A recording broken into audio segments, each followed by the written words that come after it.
बंसी विभूषितकरान् नवनीरदाभात् पीताम्बरादरुणबिम्बफलाधरोष्ठा पूर्णेन्दुसुन्दरमुखात् अरविन्दनेत्रात् कृष्णात् किमपि तत्त्वमहं न जामि। कृष्णत्वदीयपदपङ्कजपञ्जरान्ते अद्यैव मे विशतु मा न सराजहंसः। प्राणप्रयाणसमये कफवातपित्तैः कण्ठावरोदनविधौ स्मरणं कुतस्ते। श्रीमदाचार्यचरणं शरणं सर्वदेहिनां समस्तदोषदहनं मस्तके राजतां मम। रतिर्विठ्ठलेशे मतिर्विठ्ठलेशे गतिर्विठ्ठलेशे सदा वै ममास्तु। यत्र योगेश्वर कृष्ण यत्र पार्थो धनुर्धर तत्र श्रीर्विजयोर्भूति ध्रुवा नीतिर्मतिर्मम। बोलो श्री गोवर्धननाथ की, श्री बालकृष्ण लाल की, श्री द्वारिकाधीश की, श्री यमुने महारानी जी की, श्री गुसाई जी परम दयाल की, श्री सद्गुरुदेव की। ओम नमो भगवते वासुदेवाय।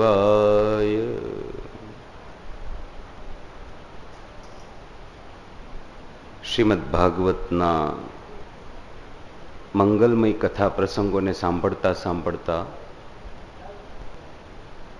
પરમાત્માના દશમસ્કંદની બાળલીલા આપણે શ્રવણ કરી રહ્યા છીએ. પરીક્ષિત સુખદેવજી મહારાજની સામે કથા સાંભળી રહ્યા છે.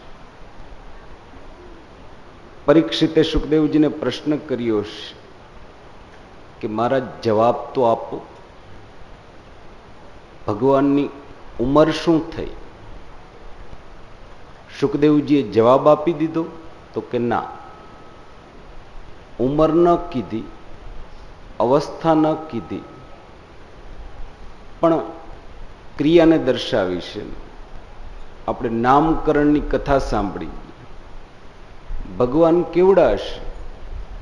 સુખદેવજીએ કીધું છે કે રાજાજી નામ ક્યાં પાડ્યું છે? આપણે કનૈયો કનૈયો કરી રહ્યા છીએ. ભાગવતમાં તો નામ પાડવાનું બાકી છે. ત્યારે સુખદેવજીએ નામકરણની કથા વર્ણન કરી છે. ગર્ગાચાર્યજી વ્રજમાં પધાર્યા, બંને બાળકોના નામ પાડવામાં આવ્યા છે. પરમાત્માના ચતુર્ભુજ સ્વરૂપના દર્શન કર્યા છે. અને જ્યારે પાછા મથુરા પધાર્યા ત્યારે વસુદેવજીને પણ વંદન કર્યા છે કે ભલું થયું કે મને તમે વ્રજમાં મોકલી લો, નહીતર ક્યારેય એ સ્વરૂપના હું દર્શન ન કરી શકત. અને ગુરુ એને જ કહેવાય કે જે ઈશ્વર સુધી આપણને લઈ જાય છે, ઈશ્વરના દર્શન કરાવે, એ ગુરુદેવ હોય છે. તો પછી વસુદેવ મારા ગુરુ તો તમે થઈ ગયા ને, કે તમે મને જો વ્રજમાં ન મોકલ્યો હોત તો હું ક્યારેય પરમાનંદની પ્રાપ્તિ ન કરી શકત. પરીક્ષિત પાછા સુખદેવજીને પૂછીશ કે મહારાજ હવે તો કહો ભગવાનની ઉંમર શું થઈ, ભગવાન કેવડા થી? પહેલી વાર પૂછ્યું ત્યારે નામકરણની કથા કીધી. જ્યારે બીજી વાર પાછું પૂછ્યું ત્યારે પણ સુખદેવજી ઉંમર નથી કહેતા, આ વખતે પણ ક્રિયા દર્શાવીશ. ધીમે ધીમે પરમાત્મા મોટા થઈ રહ્યા હતા. હવે ઠાકોરજી એટલા મોટા થયા હશે કે ગોઠણિયાભેર અને હાથના પંજા દ્વારા ચાલતા થયા હશે. ઘૂંટરું ન ચાલ ચલત નંદલાલ. હવે ભગવાન એટલા મોટા થઈ ગયા હશે કે ઘૂંટરું ન ચાલ. ધીમે ધીમે ભગવાન ગોઠણિયાભેર ભાખોડિયાભેર ચાલતા શીખાશે. બંને ભાઈઓ છે એ ગોઠણિયાભેર ચાલતા ચાલતા નંદ ભવનના 9 પગથિયા ઉતરી જાય અને ગોકુલ ગામની શેરીઓ વટાવતા વટાવતા જે યમુનાજીના ઊંડા જળ હોય ત્યાં સુધી પહોંચી જઈશ. ત્યાં જઈને બંને ભાઈઓ એ યમુનાજીની જે રમણ રેતી હોય, વાલુકા હોય, એ રમણ રેતીથી બંને ભાઈઓ રમવા લાગીશ. અને યમુનાજીની રમણ રેતી કેવીશ, એ વાલુકા એ કેવીશ.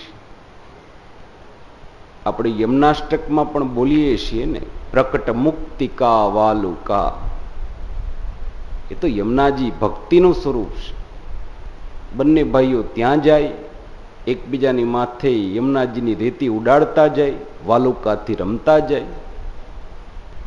ગોપીજનો જ્યારે આ દ્રશ્ય જોશે, ગોપીજનો આવી અને જશોદામાને ફરિયાદ કરશે કે માં તમને ખબર છે બંને ભાઈઓ છે યમુનાજીના ઊંડા જરા પાસે રમી રહ્યા છે. અરે એટલા ઊંડા છે જળ કે અમે પણ અમારા ગાયો વાછરડાઓ એને ત્યાં નથી મોકલતા, જલ પીવા માટે પણ નથી મોકલતા. બંને ભાઈઓ ત્યાં રમી રહ્યા છે. જશોદામાં રોહિણીમાને કહેશે કે ઝડપથી જા અને 2 ભાઈઓને લઈને પાછી આવી લ્યો. રોહિણીમાં 2 ભાઈઓને પાછી લાવે. પણ જેવા જશોદામાં અને રોહિણીમાં રસોડામાં જાય એટલે 2 ભાઈઓ છે પાછા ગોઠણિયાભેર યમુનાજી સુધી પહોંચી જાય. પછી તો જશોદામાં નહીં ચિંતા થઈ છે કે ભાઈ આપણે તો ઘરની સ્ત્રીઓ છે, કંઈ આખો દિવસ બાળકોની પછવાડે પછવાડે તો દોડાય નહીં, રસ્તો શું કરવો? જશોદામાને એક વિચાર આવ્યો છે. એમણે ગામના સોનીને બોલાવ્યો.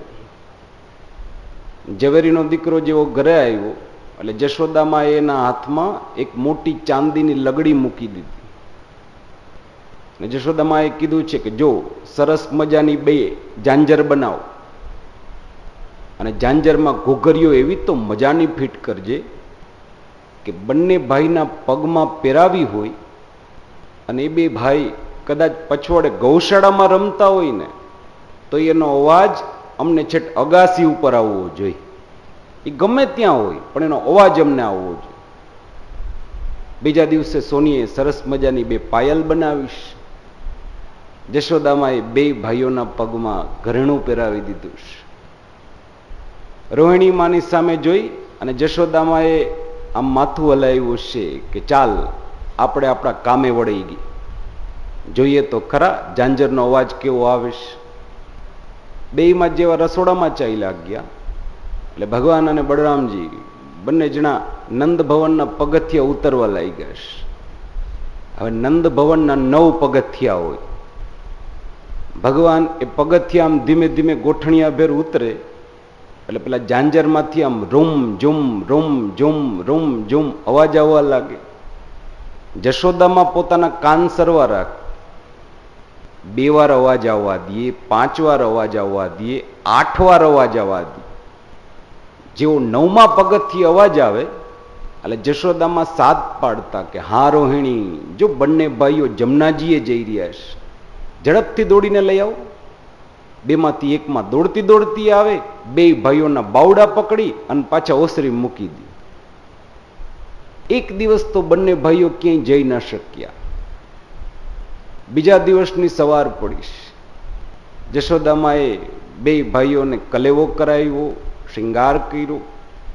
બેયમાં જેવા રસોડામાં ચાઈ લાગ્યા એટલે ભગવાને બળરામજીના ઈશારો કર્યો, નેણ ઊંચો કર્યો છે કે ચાલ મોટા, આપણે આપણી જગ્યાએ જાય.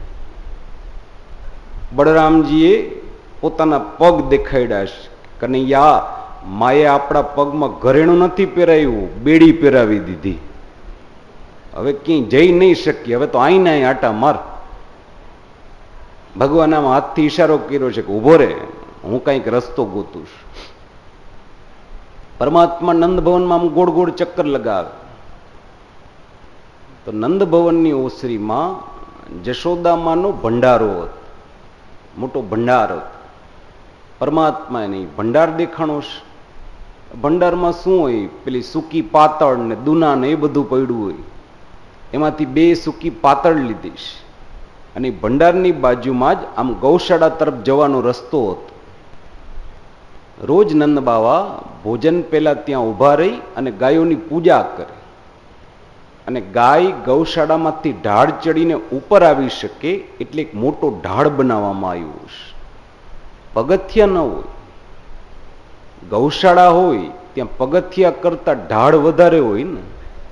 કેમ તો કે પગથિયાથી ગાયની ખરીને નુકસાન પહોંચે એટલે ત્યાં આમ ઢાળ બનાવવામાં આવ્યો. ભગવાનને ઢાળ બહુ ગમી ગયો છે. પરમાત્મા એ ઢાળના કિનારા ઉપર બે સૂકી પાતળ મૂકીશ. બળરામજીને આમ હાથથી ઈશારો કર્યો છે કે એહી આગચ્છ આગચ્છ. કાં તો કે હજી બોલતા આવડતું નહીં ને, જે કંઈ વાતચીત ચાલતી એ બધી ઈશારાથી થત.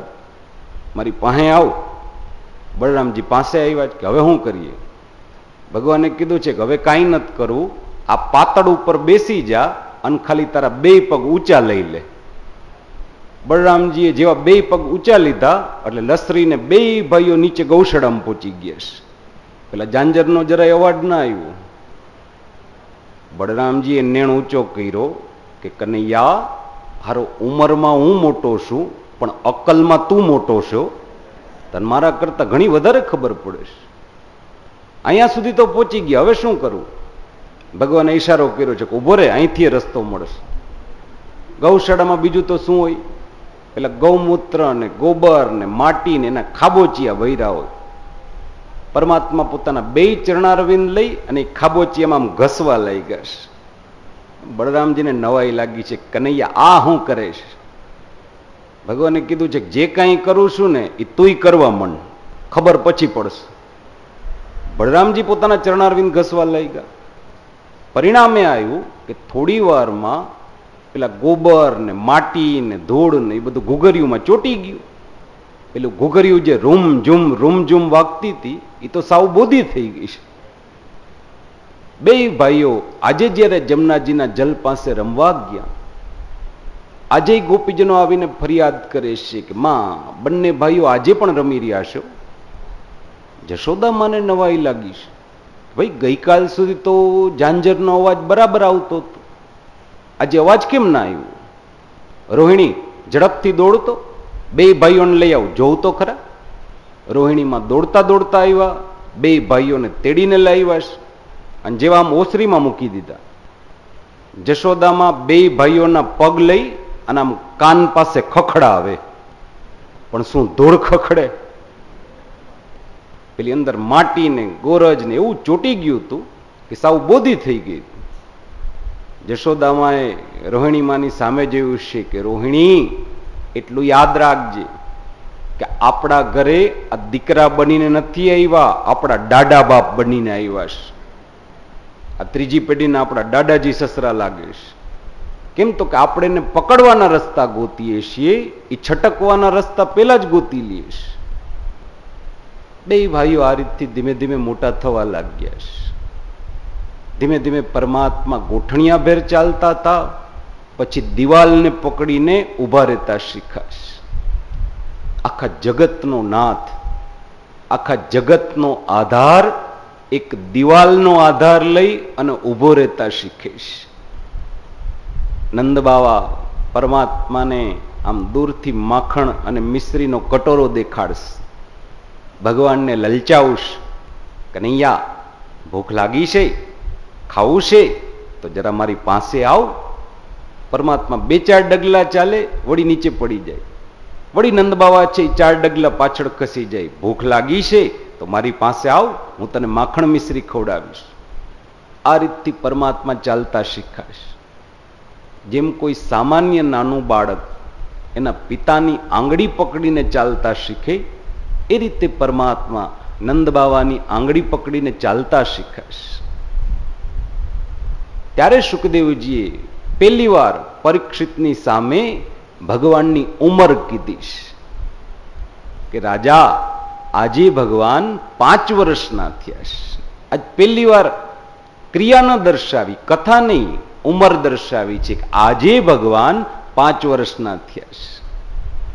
પરમાત્માએ 5 વર્ષની આયુ પ્રાપ્ત કરીશ. પણ 5 વર્ષના થયા એટલું તો ઘણું હતું. ત્યાં સુધીમાં તો પરમાત્માએ ગોકુલ ગામની કોઈ એવી ગલી ન હતી કે પરમાત્મા એ ગલીમાં ન પધાર્યા હોય. કોઈ ગોપીનો કૂબો, કોઈ ગોપીનો ઘર એવું ન હતું કે ભગવાન એના ઘરે ના આવ્યા હોય. પરમાત્મા દહીં, દૂધ, માખણ પ્રેમથી ખાય. ગોપી જલ ભરવા માટે બહાર ગઈ હોય, ઘર આખું ખાલી હોય, પરમાત્માની દ્રષ્ટિ પડે, ભગવાન ખાલી ઘર જોઈ અને ગોપીના ઘરમાં ચાલ્યા જાય. એના રસોડામાં જઈ દહીં, દૂધ, માખણ બધું પ્રેમથી ખાશે, ખૂબ ખાશે. ત્યાંથી આમ બહાર નીકળવા જાય, સામેથી ગોપી પાણી ભરીને આવી રહી હોય. પરમાત્માને એ થશે કે હવે ભાગવા જઈશ ને તો હવે હારો પકડાઈ જઈશો. પછી ભગવાન ક્યાંય ભાગે નહીં, એ ઘરમાં જ રહીએ. આમ તેમ દ્રષ્ટિ કરે તો ગોપીનો નાનો સો બાળક ઘોડિયામાં સૂતો હોય. ભગવાન શું કરે તો કે ઘોડિયાની પાસે જશે, ગોઠણિયા ભેર બેસી જાય અને પેલા બાળકની કમરમાં એવો આમ વળ દઈને ચીટીઓ ભરે કે પેલો બાળક છે આમ કૂદકા મારી મારીને રડવા લાગે. એ જેવો જોર જોરથી રડવા લાગે એટલે ભગવાન એની બાજુમાં બેસી જાય, એને હાલરડા નાખવા લાગે, એને હિંચકા નાખવા લાગે. ગોપી આવીને બૂમાબૂમ કરશે, ચોર છે, ચોરી કરવા આવ્યો, એકલું ઘર જોઈને ધાડ પાડવા આવ્યો. ભગવાન હાથ ખંખેરીને ઉભા રહી જાય કે કેવી ચોરી?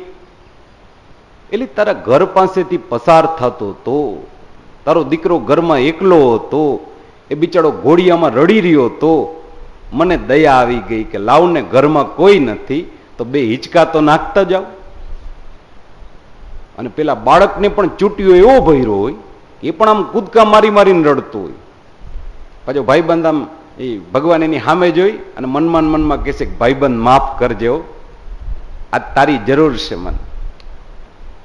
ગોપી પણ કહેશે કે ચાલ, હિંચકા નાખવા આવ્યો તો ને, હવે તો ચાલ્યો જા, હવે તો ઘરની બહાર જા. પછી ભગવાન સીધે સીધા ઘરની બહાર ન નીકળે, દરવાજે ઊભા રહી અને ગોપીને કહેશે કે શું કરું, ઉદાર બાપનું સંતાન છું એટલે તારા ઘરે પગ મૂકું છું, બાકી તારા ઘરે પગે કોણ મૂકે? આમ દરવાજો પછાડીને નીકળી જાય. રોજ આ રીતથી ઘટના બનતી. અને નંદ ભવનનો એક નિયમ હતો કે નંદ ભવનમાં સાંજના સમયે બધા વાડું પાણી કરી લે એટલે નંદ ભવનમાં બધા બેસવા આવતા. જેટલા ઘરડા ગોવાળિયા હોય એ બધા નંદ બાવા પાસે બેસે. અને બેનો દીકરીઓનું જે મહિલા સંમેલન ભેગું થાય એ બધું જશોદા મા પાસે ભેગું થતું. આજે પણ જયારે બધાએ ભોજન આદિ કાર્યો પરવારી લીધા, વાડું પાણી થઈ ગયા છે, એટલે બધા નંદ ભવન તરફ જઈ રહ્યા છે. રસ્તામાં બધા ગોપીજનો વાતો કરી રહ્યા છે. એક ગોપી બોલીશ કે બેન, આજ તો મારા ઘરે આવ્યો તો કાંઈ નથી રહેવા દીધું, બધું સાફ કરી ગયો છે. બીજી ગોપી બોલીશ છે કે આજ તારા ઘરે હતો ને તો ગઈકાલે મારા ઘરે હતો. ત્રીજી ગોપી બોલીશ છે કે 2 દિવસે, 5 દિવસે, 15 દિવસે, પણ આપણા બધાનો વારો ચડે જ છે ને, આપણા બધાનો વારો ચડે છે. અને જયારે જશોદા આપણી વચ્ચે બેઠી હોય છે ને ત્યારે તો એ મોટી માં થઈને બેઠી હોય છે. એને ખબર નથી હોતી કે એના દીકરાના લક્ષણ શું છે.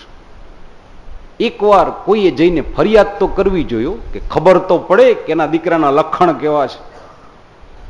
એ બધી વાતોચીતો ચાલી રહી હતી. એવામાં એક ગોપી બોલીશ કે જુઓ, અહીંયા તો તમે બધા ફરિયાદની વાતો કરો છો, પણ જયારે જશોદામાની સામે જાશી ત્યારે કોણ ફરિયાદ કરશે? બધા ગોપીજનો બોલ્યા છે કે હા હા એ વાત તો છે. અરે જશોદામાં એટલી પ્રભાવશાળી છે કે એની સામે મોઢામાંથી અવાજ નહીં નીકળે, અહીંયા બધું નીકળશે, ત્યાં એક શબ્દ નહીં બોલાય.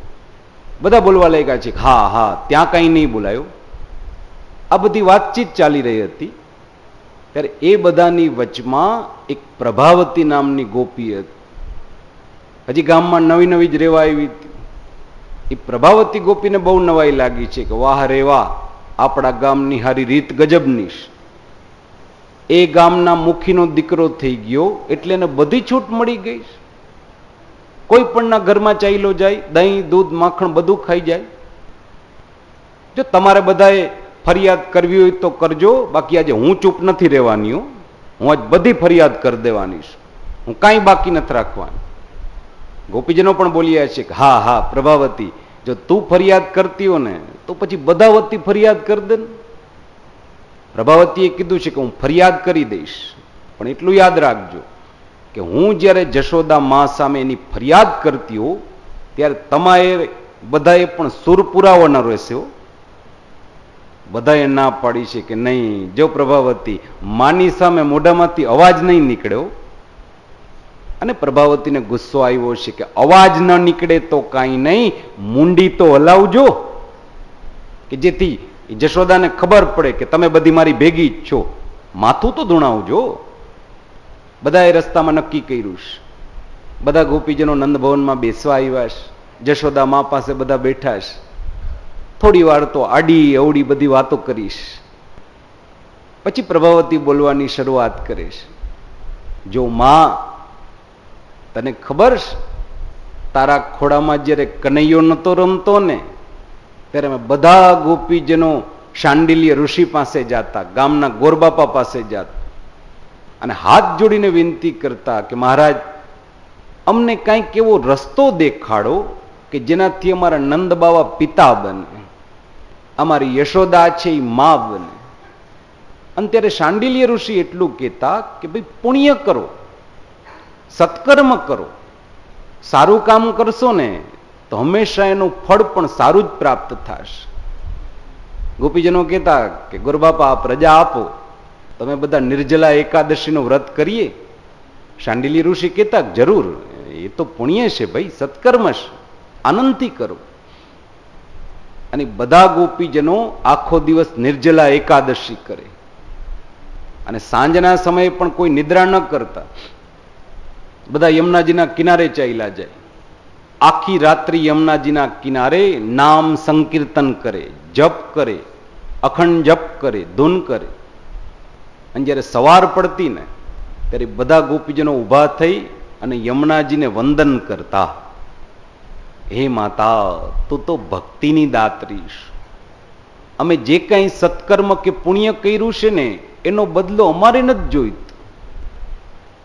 આ અમારા સત્કર્મથી જો તું બહુ પ્રસન્ન થયો ને તો એનો બદલો અમને નહીં પણ અમારી યશોદાને આપજે, એને મા બનાવજે, અમારા નંદ બાવાને પિતા બનાવજે. અને મા, એ બધા વ્રજવાસીઓના સત્કર્મનો પ્રતાપ કે તારા ખોડામાં કનૈયો રમે છે, યાદ રાખજે. એ બધા વ્રજવાસીઓના પુણ્યનો આ પ્રતાપ છે કે તારા ખોડામાં કનૈયો રમે છે. જશોદામાએ પણ કબૂલ કર્યું છે કે હા બેનો, તમારી વાત બિલકુલ સાચી છે. તમારા જ પુણ્યોનો પ્રતાપ કે મારા ખોડામાં કનૈયો રમી રહ્યો છે. ત્યારે પ્રભાવતી બોલી છે કે બસ માં, એટલે જ બગડીને ધોળ થઈ ગયો છે. તને ખબર છે હવે કેવા કામ કરીશ? અરે માં, આજે અમે બધા એની ફરિયાદ લઈને આવ્યા છીએ, એટલું યાદ રાખજો.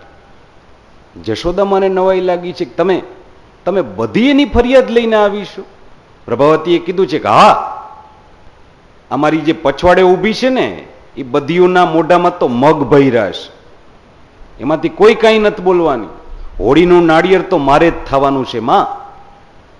તને ખબર છે આજે અમે બધા એની ફરિયાદ લઈને આવ્યા છે. જશોદા મને નવાઈ લાગી છે, પણ તમે બધી ફરિયાદ લઈને આવીશો? પ્રભાવતીએ કીધું છે કે હા. જશોદામાએ કીધું છે તો પછી ઊભી રહે 1 મિનિટ. અંદરથી પરમાત્માને સાથ પાડ્યો છે, કનૈયા બહાર આવ. ભગવાન દોડતા દોડતા આવ્યા છે. જશોદામાએ કીધું છે જો કનૈયા, આ બધી ગોપી તારા ગીત ગાવા માટે આવીશ, હું સાંભળું અને તુંય સાંભળ, ચાલ બેસી જા. ભગવાન પલાઠી વાળીને બેસી ગયા છે. હવે પ્રભાવતી બોલવાની શરૂઆત કરવાની હતી ત્યારે જશોદામાએ કીધું છે કે હા હવે બોલ, તો શું કહેવા આવી હતી? પ્રભાવતી બોલવાની શરૂઆત કરે છે, જો માં, અમારી અને કનૈયાની વચ્ચે ઝઘડો ક્યાંથી શરૂ થયો કઈ? તો પછી સાંભળી લે. વત્સાનુમુંચ ક્વચિદ સમય ક્રોશ સંજાત હાસ.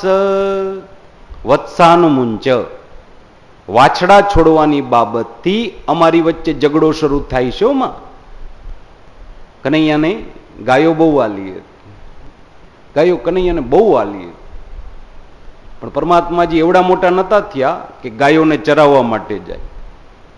પણ ગાયો જ્યારે ધણમાંથી પાછી આવતી હોય ત્યારે કનૈયાને જે ગાય બહુ વાલી હોય, બહુ ગમતી હોય ને, એ ગાયની માથે હાથ રાખશે અને સાથે સાથે ચાલ્યો આવશે. ગાયનો એક નિયમ હોય કે જે ગરધણીની ગા હોય ને એના ઘર પાસે આવી અને ગાય ઊભી રહી જાય અને પછી ભાંભરશે અને ભાંભરીને જ્ઞાન કરાવે કે ભાઈ હું પાછી આવી ગઈશ. એ જેવી ગરધણીના ઘર પાસે આવીને ભાંભરશે એટલે કનૈયો પણ આમ એક બાજુ જઈને ઊભો રહી જાય. ગાય ભાંભરશે એટલે ઘરમાંથી ગોપી બહાર આવશે, ગાયને લઈ અને ફળિયામાં ખીલે બાંધ દેશે અને રસોડામાંથી દામણું લઈ અને પછી ગાયને દોવા દેશે. કનૈયો ચૂપચાપ બધું જોઈએ રાખતો હોય. અને ગા દોવાનો એક નિયમ હોય ને કે ગાયને પછી દોવાય, પેલા એના વાછરડાને છૂટો મૂકવો પડે. પેલા થોડુંક દૂધ વાછરડો પીવે અને પછી જ ગાયને દોઈ શકે. વાછરડો પણ સવારથી આમ ખીલે બંધાયેલો હોય, એની માની રાહ જોઈને બેઠો હોય. જેવી ગોપી વાછરડાને છૂટો મૂકશે એટલે વાછરડો એકવાર તો દોડી અને પોતાની માને લપાઈ જશે અને આમ મન ભરીને આમ દૂધ પીવા લાગશે. ગાયના આંચળમાંથી આમ પેટ ભરી ભરીને દૂધ પીવા લાગે. પણ હજી તો થોડીક વાર દૂધ પીવે ત્યાં ગોપી આવી અને વાછરડાને પાછો ધકેલે. પેલા વાછડાને માથી જુદું પડવું ગમતું ન હોય, એ ખેંચાઈ ખેંચાઈને ગાય પાસે જાય, પેલી ગોપી અને ગાયથી દૂર કરતી હોય. કનૈયો જ્યારે આ દ્રશ્ય જોવે ત્યારે ભગવાનને બહુ દયા આવી ગઈ. પરમાત્મા ત્યાંથી જ કહેશે કરે ગોપી, એ વાછરડો એનો દીકરો છે, થોડીક વાર એને દૂધ પીવા દે ને. જોને ગોપી, ગાયના તો 4 આંચળ છે ને, એક કામ કર, 3 આંચળમાંથી બધું દૂધ દોઈ લે બસ, પણ એક આંચળ તો એના દીકરા માટે છોડી દે. અરે એનો દીકરો છે. ગોપીને પણ થશે કે વાત સાચી છે, એક આંચળ છોડી દઉં. પણ વળી પાછું મનમાં પ્રશ્ન થાય કે જો એક એક ગાયે એક એક આંચળ છોડી દઈ ને તો પછી ઘરમાં દૂધ કેટલું ઓછું આવશે. અને જો ઘરમાં દૂધ ઓછું આવશે તો પછી સાસુમાનો ઠપકો ખાવો પડશે. અને સાસુમાનું મોઢું યાદ આવે અને ગોપીને ગુસ્સો આવે. ગોપી તુરત કનૈયાને કહેશે આવી શિખામણ અમને ન દે, અમારા ઘરમાં 10-15 ગાયું છે, આવી શિખામણ દેવી હોય ને તો તારા બાપને જઈને દે. તારા બાપના ઘરમાં 9 લાખ ગાયું છે, એ કદાચ એક એક નહીં 2-3 આંચળ છોડ દે ને તો એને પોસાય, અમને ન પોસાય, તારા બાપને જઈને કે. પરમાત્માને ગમશે નહીં કે હારી એની ગાય, એનો વાછરડો, એના ભલા માટે કહી રહ્યો હતો અને એને મને છેટ બાપ સામે સંભળાવી દીધી. એ દિવસે ભગવાન કઈ જવાબ ના આપે, 5-15 દિવસ જવા દેશ. 15 દિવસ પછી પરમાત્મા એ જ ગાયની સાથે સાથે આમ ચાલ્યા આવે છે. ગાય ધણમાંથી પાછી આવે, ભગવાન એની સાથે ચાલ્યા આવે. ગરધણીના ઉંબરા પાસે ગાય આવશે, એ પોતાના સ્વભાવ મુજબ ભાંભરવા જશે. એટલે પરમાત્મા ગાયના કાનમાં કહેશે કે જોજે માવડી, આ તારા દીકરાનું ભલું કરવાયું હશે. આજ જરાય મોઢામાંથી અવાજ ન કાઢતી હો. અને ગાય પણ જાણે કેમ કનૈયાની ભાષા સમજતી હોય, એ દિવસે કઈ અવાજ ન કરે, ચૂપચાપ ઊભી રહી જઈશ. પરમાત્મા ધીમેકથી ફળિયામાં આવશે, પેલા ગાયને બાંધશે, પછી વાછરડાને છૂટો મૂકશે કે હા ભાઈબંધ, આજ તને મોકો છે, ચાલ તારે જેટલું દૂધ પીવું હોય ને પ્રેમથી પી લે. પેલા વાછરડો આમ પોતાની મા પાસે જઈ અને આમ પ્રેમથી દૂધ પીવા લાગે, ક્યાંય સુધી એને ખૂબ દૂધ પીવા દે. પછી ભગવાન જેવો એને પાછો ધકેલે, પેલા વાછરડાને માંથી છૂટું પડવું ગમતું ન હોય, એટલે ભગવાન વાછરડાના કાનમાં પણ કહેશે કે ચિંતા શું કરે છે, હજી તો આ પહેલી વારનું છે ને. ગોપીને ક્યાં ખબર છે કે મેં તને છૂટો મૂક્યો હતો, બાકી વૈધું હોય એ ત્યારે પી જાજે, અત્યારે તો પોરો ખા. પેલો વાછડો ડાયો ડમરો થઈ અને પોતાના ખીલે બંધાઈ જાય.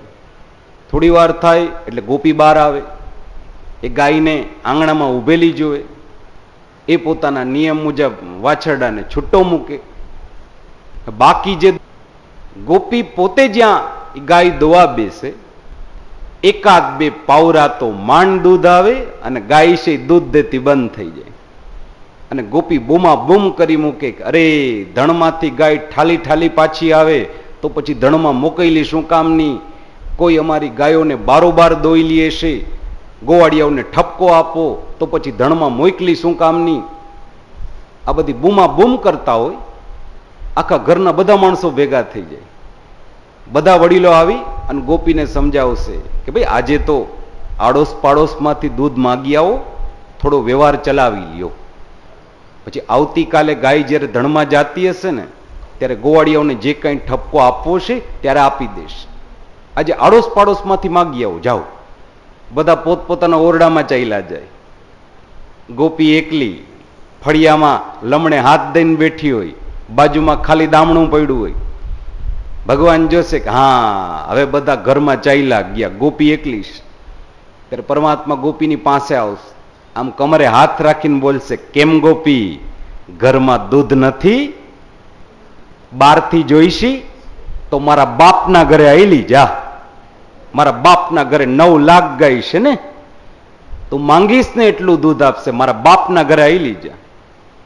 ત્યારે એ ગોપીને યાદ આવે કે ઠીક પેલું 15 દિવસ પહેલા મેં જે મેણું માર્યું હતું એને વ્યાજ સહિત પાછું વાળ્યું છે. ત્યાં સુધી એને શાંતિ ન થઈ, પગ વાળીને બેઠો નહીં. આજ પ્રભાવતી જશોદામાં પાસે ફરિયાદ કરે છે કે માં અહીંથી તો અમારો ઝઘડો શરૂ થાય છે, પૂરો નહીં, અહીંથી તો અમારો ઝઘડો શરૂ થયો છે, એ વાછડા છોડવાની બાબતથી શરૂ થાય છે. માં એ અમારા ઘરમાં આવે, દહીં દૂધ માખણ બધું ખાઈ જાય, અને ભલે એવો ખાઈ જાય, માં અમારા ઘરમાં ઘણું છે, અભરે ભરાયેલું છે, અમને કોઈ વાંધો નથી. પણ માં એકલો નથી આવતો, ભેગા 21 ને તેડતો આવે છે, એની આખી મંડળી ભેગી હોય છે. અને માં એની મંડળી એ હારી ગજબની છે, એ એકલો નથી ખાતો, બધાને ખવડાવે છે. અને ભલે ને ખવડાવે ને માં, એ ગામના છોકરા છે ને અમારા છોકરા છે. પણ માં એ ખાલી ગોવાળિયાઓને ભેગો નથી લઈ આવતો, પણ મરકાન ભોક્ષ્ય એ વાંદરાઓને તેડીને લઈ આવે છે, ભેગા વાંદરા હોય છે. આજ પ્રભાવતી ફરિયાદ એટલી સુંદર કરે છે, અરે માં એ એક સીટી પાડે છે ને તે કોણ જાણે ક્યાંથી બધા વાંદરા ભેગા કરી લે છે. અરે ક્યારેક ક્યારેક તો એ વાંદરાઓ એની આસપાસ ફરતા હોય ને તો આપણને જોઈને એમ થાય કે આ વાંદરા જોડે તારા દીકરાને પરભવનું લેણું છે કે શું છે. ભગવાન આમ નીચે જોઈને ફરિયાદ સાંભળતા હોય, પલાઠી વાળીને બધું સાંભળતા હોય. પછી ભગવાન મનમાં ને મનમાં મલકાશ કે ગોપી ભલે તું મારી ફરિયાદ કરી રહી હો, પણ જે કંઈ બોલી રહી છો ને એ તો બધું સાચું જ બોલી રહીશ. આ વાંદરાઓ સાથે મારે આ જન્મનું નહીં, મારે ગયા જન્મનું જ લેણું છે. જયારે રામાવતાર લઈને આવ્યો હતો ને ત્યારે આ જ બધા વાંદરાઓએ ભૂખ્યા અને તરસ્યા લડાઈ જ કરી છે, યુદ્ધ જ કર્યું છે. રાવણ સામેની લડાઈમાં એમણે પોતાના પ્રાણની આહુતિ મને આપી દીધી. ત્યારે જોયું નથી એ બધાએ પ્રાણની આહુતિ આપી છે. પણ એ રામાવતાર હતો ને, આ કૃષ્ણ અવતાર છે, આ બદલો ચૂકવવાનો અવતાર છે. એટલે તો કૃષ્ણ અવતાર વખતે ભગવાન એ બધા વાંદરાઓને વેકેશન ઉપર ઉતારી દીધા. હવે તમારું કાંઈ કામ નથી, હવે ખાઈ પીને મજા કરજો બસ. જ્યારે બોલાવું ને ત્યારે ચાલ્યા આવજો, બાકી તમારી પાસેથી કાંઈ કામ નથી લેવું. આ કૃષ્ણાવતાર આ વખતે બદલો ચૂકવીશ. અને ખરેખર એમ કહેવાઈશ કે વ્રજમાં માણસ ભૂખ્યો રહી શકે, પણ વ્રજનો વાંદરો ક્યારેય ભૂખ્યો ન રહ્યો, ક્યારેય ભૂખ્યો ન રહ્યો. આજે તમે વ્રજમાં ચાલ્યા જાઓ, વ્રજની કોઈ પણ ગલીમાં જઈને ઉભા રહો, તમારી પાસે 2-4 કિલો કેળા હોય ને એ તો દેખાય નહીં. સૂંડલાના સૂંડલા લઈ જાઓ, અરે ખટારાના ખટારા લઈ જાશો ને તો ખટારા ખૂટી પડશે, પણ એ વાંદરાઓ ખૂટી નહીં પડે. એટલા સેંકડો વાંદરાઓ તમારી સામે આવી જશે. હા, એક ચશ્માવાળા બધા ધ્યાન રાખજો, મને તો અખતરો છે. એ બીજું કાંઈ નહીં કરે, રૂપિયા પૈસાનું પાકીટ કે એ ચશ્મા ઉપાડીને હાલ્યા જાય, પછી તમે એની પછવાડે ફરો, બીજું કાંઈ ન થાય. ચશ્માવાળાના એ ખબર નહીં, પણ ચશ્માવાળાના ચશ્મા ઉપાડીને લઈ જઈશ. પણ એ વ્રજનો વાંદરો છે એ ક્યારેય ભૂખ્યો ન રહે. અને પરમાત્મા વાંદરાઓને બોલાવવા માટે એક કોડવર્ડ રાખતા. પરમાત્માઓ વાંદરાઓને કફલ્લક કહીને બોલાવતો. શબ્દ યાદ રાખજો કે ભગવાન વાંદરાઓને કફલ્લક કહીને બોલાવતો. આજે તમે વ્રજમાં જાઓ, વ્રજની કોઈ પણ અગાસીમાં જઈને ઉભા રહી જાઓ, કદાચ કોઈ વાંદરો નહીં દેખાય, પણ એકવાર હૃદયમાં પરમાત્માનું ધ્યાન ધરી 2 હાથ ઊંચા કરી અને કોઈ જો સાત પાડી લે ને કે કફલ્લક, એટલે તમારી સામે 500 કે 1000 વાંદરાઓ આવી જશે. સેકન્ડોમાં આવી જશો. એકવાર એનું નામ લઈને બોલાવો, સેંકડો વાંદરાઓ આવી જઈશ. આજ પરમાત્મા મનમાં મલકાય છે કે વાંદરાઓ શું, એને મને પ્રાણની આહુતિ આપીશ, આ વખતે બદલો ચૂકવીશ. ગોપી એક પછી એક ફરિયાદ કરી રહીશ કે માં એ વાંદરાઓને લઈ આવેશ. જશોદામાં આ બધી ફરિયાદ સાંભળે, પણ ફરિયાદ સાંભળી અને પછી આમ ભગવાનની સામે જોવે કે મારો દીકરો આવા કામ કરે છે. પણ ભગવાન એવા ચતુર હોય કે જેવી જશોદા માં સામે જોવે એટલે આમ એવા ડાયા ડમરા થઈને નીચું જોઈ જાય. જશોદામાં નહીં, દયા આવી જાય કે નહીં નહીં, મારો દીકરો કોઈ દી આવા કામ ન કર્યો. એ તુરત પ્રભાવતીની સામે જોઈને કહેશે કે ચાલ, 2 ઘડી માટે માની લીધું કે મારો દીકરો તમારા ઘરે ચોરી કરવા આવે, ઢોળફોડ કરવા આવે, બધી વાત સાચી, ચાલ, પણ એક વાતનો જવાબ દે કે મારા દીકરાએ તમારા ઘરમાં ચોરી કરવા માટે કમસે કમ એ માટલા સુધી તો પહોંચવું પડે ને. જો હું ગોવાલણ છું અને તમે ગોવાલણ છો, અને ગોવાલણના ઘરમાં ક્યારેય ગોરસના માટલા જમીન ઉપર ન હોય પણ છીકે ટંગાલા હોય, અને મારો દીકરો છીકા સુધી કઈ રીતે પહોંચવાનો છે? જવાબ દે. પ્રભાવતીએ કીધું છે કે અરે માં, તને એમ લાગે છે કે તારો દીકરો ક્યાંય નહીં પહોંચી શકતો હોય, બાકી તારા દીકરાને બધું આવડે છે. તારા દીકરાને વિધિ રચતા એવી સુંદર આવડે છે. પ્રભાવતી બોલી છે, હસ્તાગ્રાહ્યે રચયતિ વિધિમ પીઠ કોલુ ખલાગ્રે. અરે માં, તારા દીકરાને વિધિ રચતા બહુ સુંદર આવડે છે. ગોરસ છીકે ટીંગાયેલું હોય, અને પરમાત્મા ક્યારેય માટલા ફોડતા નહીં. ભગવાન હાથમાં લાકડી રાખતા, એ લાકડી લઈ અને માટલાને સીધે સીધા ફોડતા નહીં. પેલા તો માટલા ઉપર લાકડી પછાડે, અને પછાડી નક્કી કરે કે જેટલી બોધી વાગે એ બધી દહીંની માટલી હોય, અને જેટલી રણકે એ બધી દૂધની હોય. અને પરમાત્મા ક્યારેય માટલા ફોડતા નહીં. આપણે તો કાલ પ્રતિકભાઈ ને અનિલભાઈ બધા મંડી પડ્યા હતા, મંડી પડ્યા હતા માટલા. જો નંદમહોત્સવ પૂરો થઈ ગયો, માટલાય ગાયબ થઈ ગયા. હવે ખાલી છીકા લટકાય, જો બધા છીકા લટકાય છે. બાકી ભગવાન ક્યારેય માટલા ફોડતા નહીં. અને શું કામ ના ફોડતા એ પણ સમજો. ગોકુલમાં ક્યાંય કુંભારની દુકાન હતી જ નહીં. કુંભારની દુકાન બાજુમાં મથુરામાં હતી. ગોકુલમાં એક કુંભારની દુકાન. ગોકુલિયું ગામ કેવું છે વિચાર તો કરો. અમુક જ્ઞાતિના માણસો કે અમુક પદાર્થો એ ગોકુલમાં તમને જોવા જ ન મળે. એ વખતની વાત છોડો, આજે તમે ગોકુલમાં જાઓ જોઈએ. ગોકુલમાં જઈ અને પેલા શાકવાળાને જઈને કહેજો કે જરા અડધો કિલો લસણ આપતો, મને થોડીક ડુંગળી આપતો, પેલો ના પાડ દઈશ. કોઈ કરિયાણાવાળાની દુકાને જઈને કહેજો કે પેલા પત્તા રમવાની કેટ લાવો તો, એ ના પાડ દઈશ. પેલા પાનની દુકાને જઈને એમ કહો કે પેલી કોકા કોલા પેપ્સી ને એ બધું આપો, ના પાડ દઈશ. તુરંત કહેશે કે લસ્સી પી લ્યો, છાશ પી લ્યો. આ બધી વસ્તુ, આ પદાર્થ ये गोकुल है, यहां नहीं मिलता. श्रीमद भागवत बोलिए છીએ, શ્રીમદ ભાગવત. શ્રીમદ ભાગવત પછી શ્રીમદ શબ્દ બે જ જગ્યાએ લાગુ પડે છે. એક શ્રીમદ વલ્લભાચાર્ય અને શ્રીમદ ગોકુલ.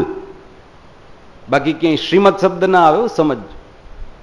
શ્રીમદ ભગવદ્ ગીતા એ પછીનો શબ્દ છે, ભાગવત પેલાનો છે. પણ એના સિવાય માત્ર બે જ જગ્યાએ એક શ્રીમદ ગોકુલ બોલીએ છીએ. ખાલી ગોકુલ ન બોલાય. જો જાણકાર વૈષ્ણવ હોય ને તો એ શ્રીમદ ગોકુલ ને શ્રીમદ વલ્લભ પ્રભુ એ ગોકુલ છે. એમાં અમુક અમુક પદાર્થો એ પહોંચ્યા જ નથી. પેલા જે કચરો વાળવા વાળા નહીં બધા હોય ને એ પણ બાજુના ગામમાં રહેતા હોય, ગોકુલમાં કામ કરે, પણ સાંજ પડે ને એટલે ત્યાંથી બહાર નીકળી. આખા ગોકુલ ગામમાં તમને ક્યાંય કાગડો જોવા નહીં મળે. વાંદરા જોવા મળશે, ચકલી જોવા મળશે, કાગડા જોવા નહીં મળે તમને. કેમ તો કે કાગડા જે પદાર્થ ખાય, કાગડા જે વસ્તુ ખાય એવી એકેય વસ્તુ તમને ગોકુલમાં જોવા નહીં મળે.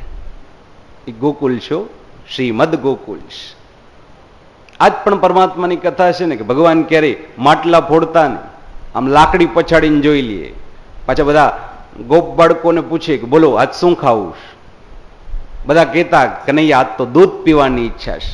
એટલે પરમાત્મા શું કરે તો કે બરાબર માટલીની આમ નીચે ઉભા રહી જાય, હાથમાં લાકડી, અને આમ લાકડીને ધીમેકથી માટલીમાં એ રીતથી પછાડે કે મટુકીમાં એક નાનું શું કાણું પડે, છીંડું પડે, અને એમાંથી બધું ગોરસ છે, દૂધ છે, એ આમ નીચે ધાર રૂપે રેલાવા લાગે.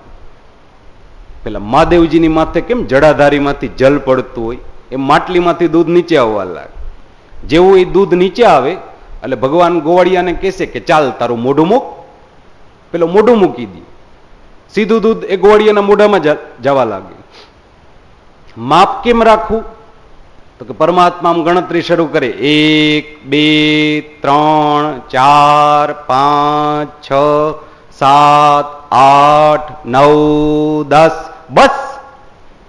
એ 10 પછી બસ થાય એટલે મોઢું બદલી જાય, બીજો ગોળીઓ આવીને ઉભો રહી જાય.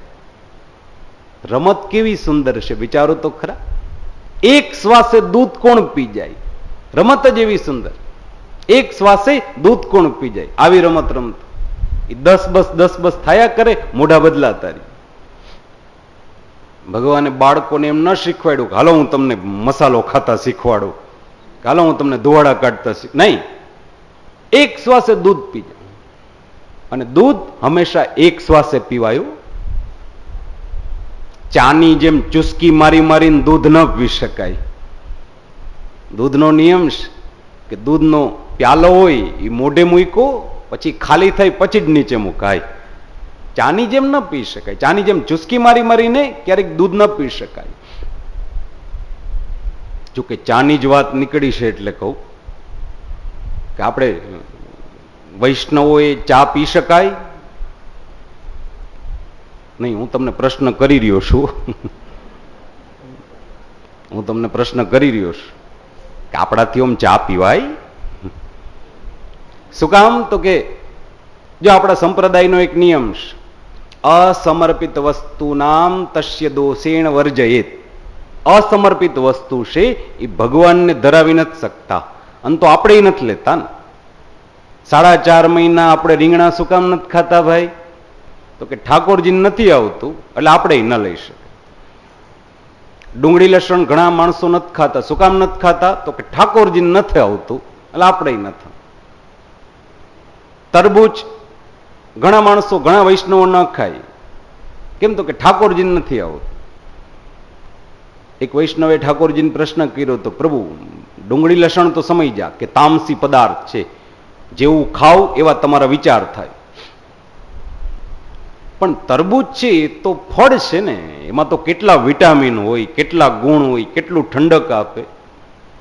પરમાત્માએ જવાબ આપ્યો હતો, નહીં, મને એનું સ્વરૂપ નથી ગમતું.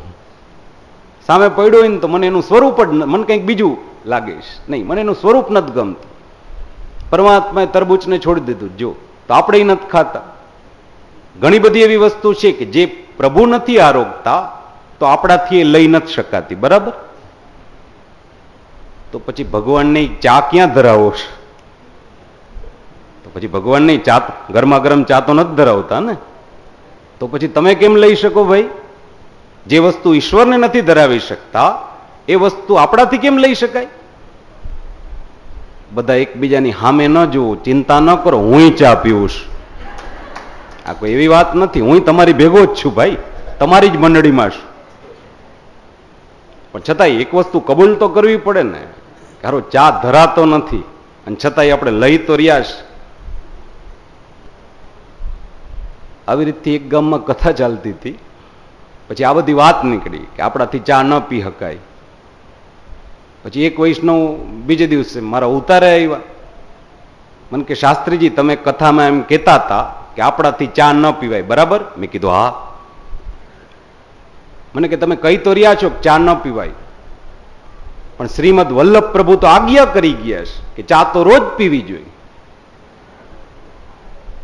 મને એ નવાઈ લાગી.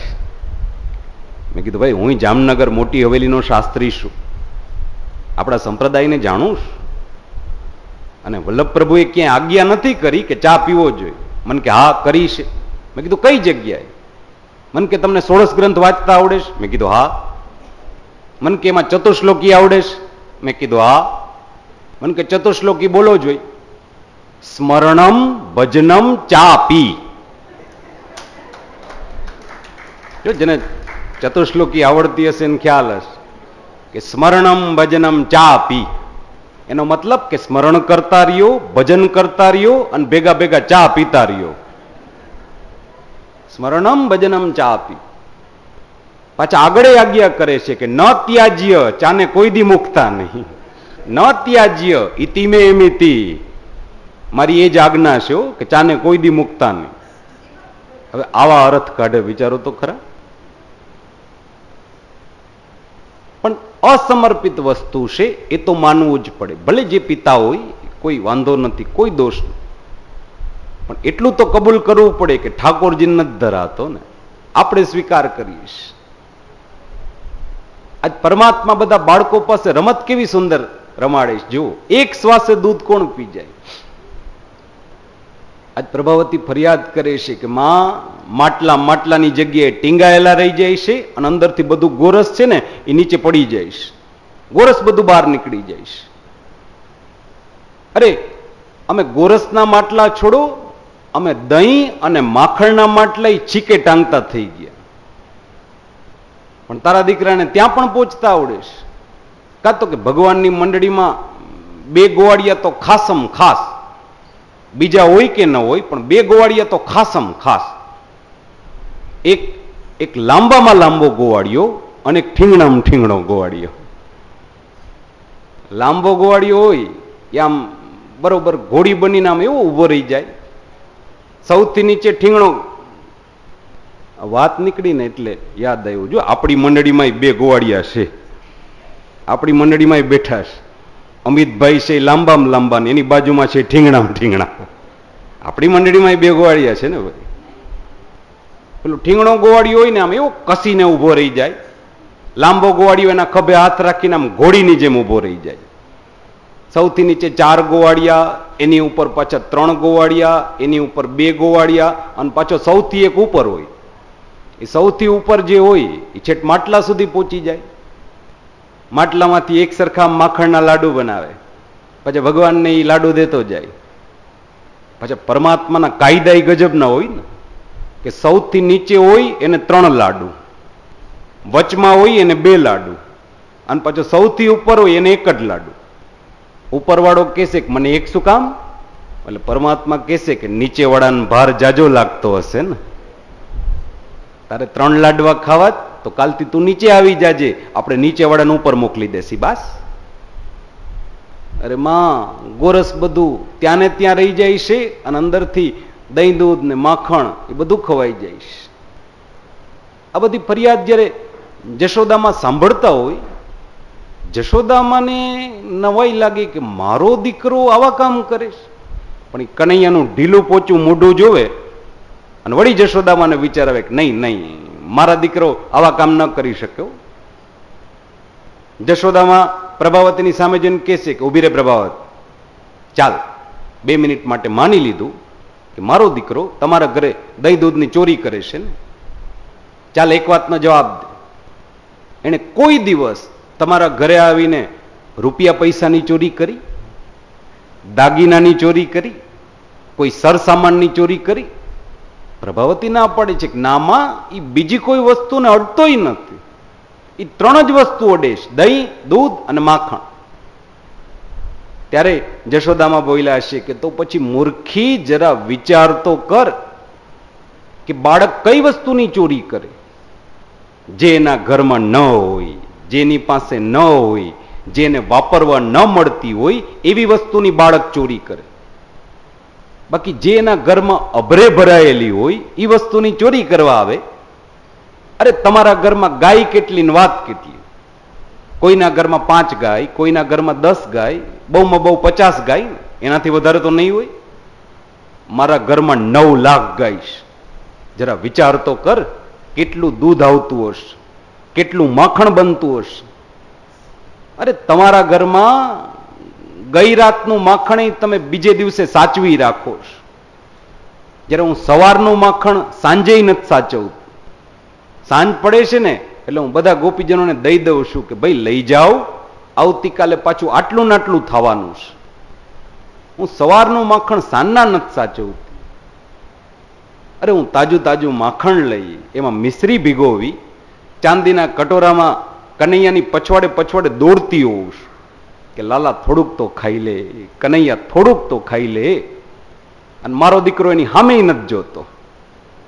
અને તમારું એ 2 દિવસનું વાસી માખણ ખાવા માટે મારો દીકરો ચોરી કરવા આવે, જ્યારે વાત ગળે ઉતરે.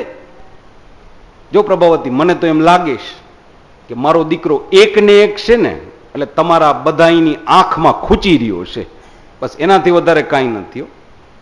અને પ્રભાવતી તાળું કીશે કે માં, તો પછી તને આજે ખબર નહીં પડે, જે દિવસે તારા દીકરાને રંગે હાથ પકડીને લાવીશ ને એ દિવસે તારે ભરોસો કરવો પડશે. જશોદામાએ પણ કીધું છે કે હા, એ વાત તે બરાબર કરી, હવે તે વાત બરાબર કરી, એને રંગે હાથે પકડીશ ને તો મને ભરોસો બેસે, બાકી મને ભરોસો ન બેસે. પ્રભાવતી ઊભી થઈ ગઈ છે કે તો પછી હવે આપણે ત્યારે મળશે કે જ્યારે હું એને રંગે હાથ પકડીને લાવીશ. બધા ત્યાંથી રવાના થયા, પોતપોતાના ઘરે ચાલ્યા ગયા છે. જશોદામાએ પણ પરમાત્માને દૂધ પીવડાવ્યું, પાછા પારણામાં પોઢાડી દીધા. બીજા દિવસની સવાર પડીશ. જશોદામાએ પરમાત્માને મંગલ સ્નાન કરાવ્યું, પ્રભુનો શૃંગાર કર્યો, રેશમી પિતાંબર પહેરાવ્યું, કમર ઉપર પટકો બાંધી દીધો, એક પટકો માથા ઉપર બાંધ્યો, એમાં મોરપીંછ ખોસી દીધું, પછી હાથમાં વાસળી આપી અને પરમાત્માને કીધું છે ચાલ કનૈયા, હવે હું તને કલેવો કરાવી દઉં, પછી તું રમવા જા. જશોદામાં કનૈયાને કલેવો કરાવવા માટે બેઠા છે. આમ સામે મગજના લાડુની થાળી મૂકી દીધી કે લે કનૈયા, આ મગજના લાડુ છે ને એ તું ખા. ભગવાન મગજના લાડુ જોઈ અને આમ મોઢું બગાડે, શું માં રોજ એકના એક મગજના લાડુ આપશ, આના કરતા કંઈક બીજું હોય તો આપને. એટલે જશોદામાં કહેશે કે ઉભો રે, મેં તારા માટે મોનથાળની ચકતીઓ પણ બનાવીશ. માં એ મોનથાળની ચકતીઓ લેવા માટે જેવી રસોડામાં જાય, ભગવાન જોશે કે હા માં રસોડામાં ચાલી ગઈ. એટલે પેલા જે મગજના લાડુની થાળી હોય એ આખી થાળી લઈ અને કમરમાં જે પેલો પટકો બાંધ્યો હોય ને એ પટકામાં બધા મગજના લાડુ લઈ લઈએ. આમ 2 પગની વચ્ચે આમ પલોઠીમાં એવા દાબીને બેસી જાય એ ખબર ન પડે. 2 લાડુ છેલ્લે બહાર રાખે. જેવા જશોદામાં હશે એ રાંધણિયામાંથી બહાર આવે એટલે ભગવાન 2 લાડુ લઈ અને એકી સાથે મોઢામાં ઠૂસી નાખે. જશોદામાં જેવી મોહનથાળની થાળી લઈને બહાર આવે તો મગજના લાડુ બધા સાફ હોય, થાળી તો આખી સાફ હોય. જશોદામાં નહીં નવાઈ લાગે, કરે હું ખાલી થાળી લેવા ગઈ, એમાં મારો દીકરો આખા મગજના લાડુની થાળી સાફ કરી ગયો. પણ ભગવાનના મોઢાની સામે જ્યાં નજર જાય તો પરમાત્માએ પેલા 2 મગજના લાડુ એવા મોઢામાં નાખ્યા હોય કે અડધા ખવાતા હોય ને અડધા બહાર નીકળતા હોય ને મોઢામાંથી બહાર નીકળે ને જશોદામાં હસીને કહેશે કે હૈસે મારો દીકરો આખાના આખા ઓગારી રહ્યો છે, તે ખાઈ જતો હશે. ભલે ખાયો, અરે એને જંગલમાં ગાયના પૂંછડા પકડીને દોડવાનું છે, એને કાંટા કાકરા વાળા માર્ગ ઉપર ચાલવાનું છે, ધોમ ધખાર તડકો સહન કરવાનો છે, એ તો ગોવાળિયો બનવાનો છે. અને ગોવાળિયાનો દીકરો છે ને એ તો હટ્ટો કટ્ટો જોવો જોઈએ, ભલે ખાતો, ખા ખા દીકરા. અને પરમાત્મા મગજના લાડુ મોહનથાળની ચકતી એનું પોટલું વાળી અને સીધા 13 કદમના ઝાડ નીચે આવે, યમુનાજીના કિનારે આવે. ત્યાં પેલા ગ્વાલ બાલ સખા મનસુખો ને સુબલ ને સ્તોક ને એ બધા ભગવાનની રાહ જોઈને બેઠા હોય છે. જેવા ભગવાન આવે એટલે બધા એ ભાઈબંધો આનંદમાં આવી જાય, હા કનૈયો આવી ગયો, કનૈયો આવી ગયો. પરમાત્મા બધાને કહેતા ચાલો હું તમારા બધા માટે નાસ્તો લઈ આવ્યો છું, સરસ મજાનું મોટું પતરાવડું ભેગું કરો. કોઈ બદામના પત્તા લઈ આવે, કોઈ કમલના પત્તા લઈ આવે, કોઈ ખાખરા, કોઈ ઉમરો, કોઈ અઘેરો, જેને જેવા પત્તા મળે એ બધા પત્તા ભેગા કરે, એક મોટું પતરાવડું તૈયાર કરે. પરમાત્મા બધાની વચ્ચે આવી અને પતરાવડાની ઉપર મગજના લાડુ અને મોહનથાળની ચકતીઓ મૂકી દી. એક એક મોહનથાળની ચકતી છે એ બધાને આપશે, લે તારો ભાગ, લે તારો ભાગ. પછી મનસુખો હાથમાં મોહનથાળ લઈ અને કનૈયાને પૂછશે, કનૈયા સાચો બોલ, ચોરી કરીને લાવ્યો છે ને, ઘરમાંથી મારીને લાવ્યો છે ને? ભગવાન કહેશે કે એલા તું આંબા ખાને, ઝાડવા ગણવા હું કામ જાશ? હાથમાં મોહનથાળની ચકતી આવી છે ખાઈ લે ને. વળી મનસુખો કહેશે કે માને ખબર પડશે ને તો તારો વારો કાઢી નાખશે. ભગવાન પણ કહેશે ખોટી બીકરામણી ન દે, તારે માની ફરિયાદ કરવી છે, જા તું માને ફરિયાદ કરી આવ. મનસુખો કહેશે કે મને ખોટું પાણી ન ચડાવો, હું ખરેખર મા પાસે જઈશ. ભગવાન એના હાથમાં મોહનથાળની ચકતી આપશે કે લે આ સબૂત, જા ફરિયાદ કરી આવ. મનસુખો દોડીને નંદભવનમાં આવશે, નંદભવનના ફળિયામાંથી જ રાડ પાડશે, મૈયા બહાર આવ. જશોદામાં રાંધણિયામાં રસોઈ કરતા હોય, એ ત્યાંથી જ જવાબ આપશે કે હું અત્યારે રસોઈ કરું છું, અત્યારે બહાર નહીં આવી શકું, પણ મને અહીંયા બધું સંભળાઈશ, બોલ શું કહેવા આવ્યો છે? મનસુખો કહેશે કે જો માં તારો દીકરો છે ને એ હવે ઘરમાં ચોરી કરવા લાગ્યો છે, ઘરમાંથી મગજના લાડુ અને મોહનથાળની ચકતીઓ ચોરીને આવે છે, અમને બધાને એક એક ખાવા માટે આપીશ, જો મને એક મોહનથાળની ચકતી ખાવા માટે આપીશ. એટલે જશોદામાં અંદરથી જવાબ આપશે કે ઉભો રે, હમણાં આવી. મનસુખાને થાશે કે હા હવે જશોદામાં દોડતા દોડતા આવશે, મારી ભેગા આવશે અને કનૈયાનો કાન પકડશે. પણ જેવા જશોદામાં બહાર આવે તો જશોદામાના હાથમાં બીજી 2 મોહનથાળની ચકતી હોય, મનસુખાના હાથમાં આપી દેશે કે લે ખાઈ લે જા. મનસુખાને નવાઈ લાગશે કે આ બીજી ચકતી શેના માટે આપી? જશોદામાં એ કીધું છે કે આ તારું ઇનામ છે. તે આવીને મને કીધું ત્યારે મને ખબર પડી કે તમારા જેવડા મોટા મોટા ગોવાળિયાને કનૈયો એક જ ચકતી ખાવા આપીશ. અરે તમારા જેવડા ગોવાળિયાઓને એક એક નહીં 2-3 ચકતીઓ દેવી જોઈએ, ત્યારે તમારું પેટ ભરાય. એક કામ કર, કનૈયાને જઈને કહેજે કે બીજી વાર ઘરમાં હાથ મારે ને તો જરા મોટો હાથ મારે, એટલે તમારા બધાને 2-4 ચકતીઓ દેવી જોઈએ, જા કનૈયાને કહેજે. મનસુખો આમ જોતો રહી જાય કે વાહ રે વાહ, જેની જનેતા આટલી ઉદાર હોય એનો દીકરો દાતાર થાય એમાં કઈ મોટી વાત. જેની માં આટલી ઉદાર એનો દીકરો તો દાતાર જ થવાનો છે ને. મનસુખો દોડતો દોડતો આવશે, ભગવાન પૂછશે કેમ મા પાસે ફરિયાદ કરી આવ્યો? શું જવાબ દીધો? મનસુખાએ કીધું છે કનૈયા માએ તો મને બીજી ચકતી આપી, એને એમ કીધું છે કે મારા જેવડા ગોવાળિયાને તો 2-4 ચકતી દેવી જોઈએ. પરમાત્મા બધાની સામે જોઈને કહેશે કે જોયું ને ભાઈ બંધો, હવે તો તમને ખબર પડી ને કે હું તમારા માટે આ બધી વસ્તુ જે મારા ઘરમાંથી લાવું છું ને એનાથી મારા મા બાપ રાજી છે. એને વાંધો નથી, એ રાજી છે. અને એટલું યાદ રાખજો,